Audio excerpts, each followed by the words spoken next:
My good friend, President Lopez Obrador of Mexico. We've had a very outstanding relationship. Mr. President, we're truly moved that you chose to make your first foreign visit since taking office, very successfully taking office, I might add, to be with us at the White House. The relationship between the United States and Mexico has never been closer than it is right now. And as the President said a little while ago, people were betting against that. They were actually betting against that.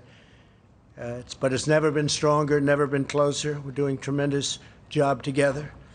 We're cherished friends, partners, and neighbors. Our cooperation is founded on mutual trust and mutual respect between the two of us and between our two countries.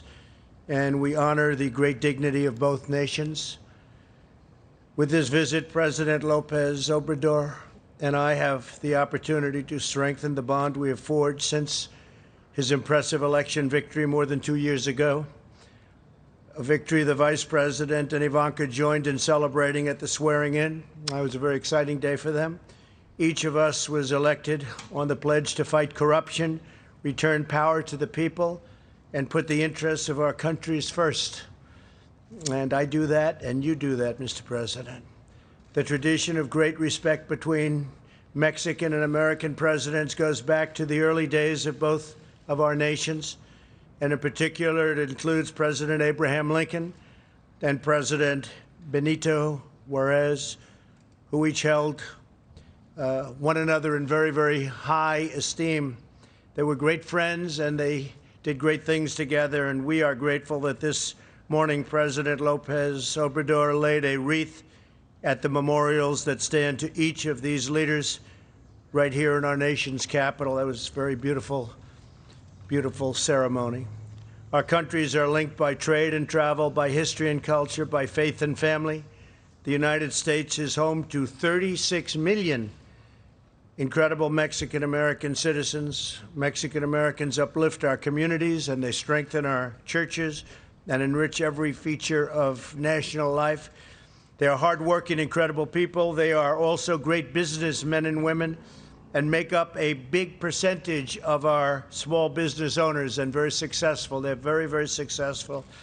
They're like you. They're tough negotiators and great business people, Mr. President.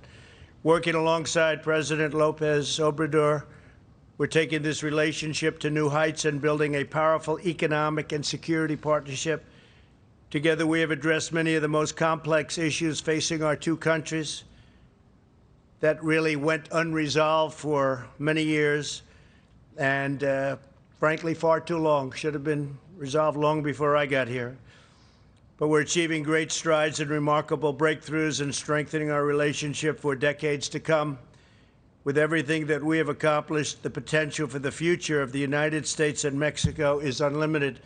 Far, far greater situation really for both countries than anyone thought possible. Today we celebrate the historic victory we achieved together just days ago when NAFTA was officially terminated, one of the worst trade deals in history, and replaced with a brand new, beautiful USMCA. We want to thank Canada also. I spoke with and will be speaking to the Prime Minister in a little while. While NAFTA slashed wages and eliminated jobs, the USMCA includes groundbreaking labor protections for workers in both nations. This landmark agreement will bring countless jobs from overseas back to North America, and our countries will be very big beneficiaries. We are already seeing the fruits because it started.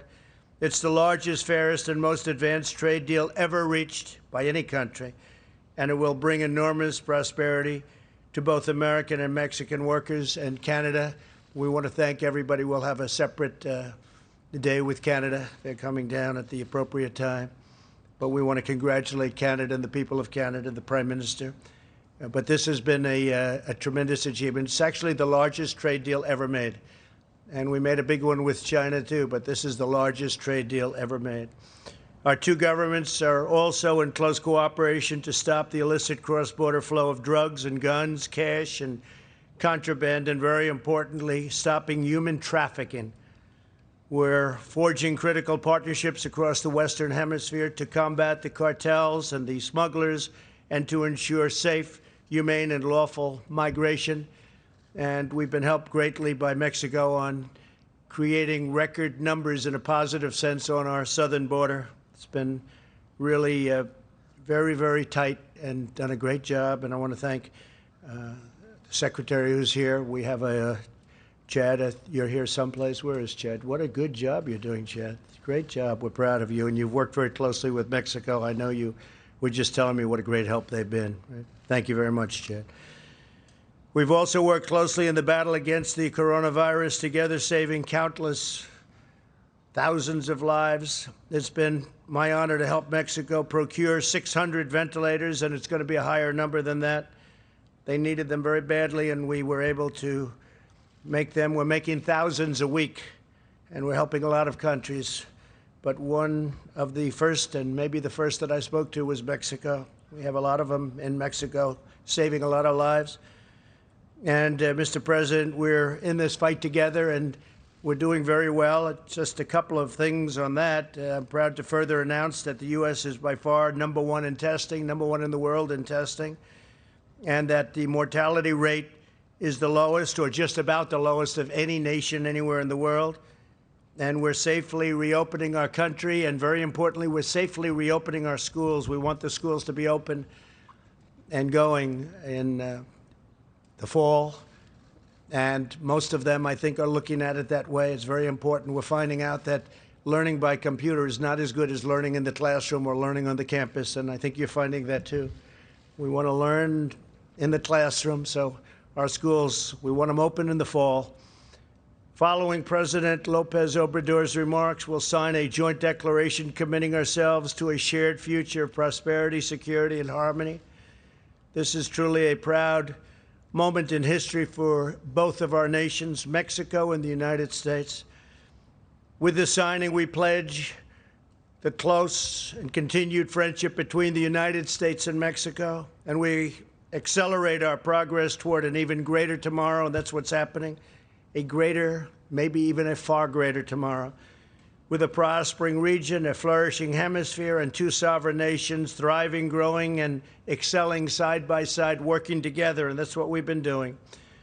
Mr. President, we look forward to hosting you for a beautiful dinner later on this evening with some of your friends from Mexico and some of our great friends from the U.S., and it's an honor to have you with us.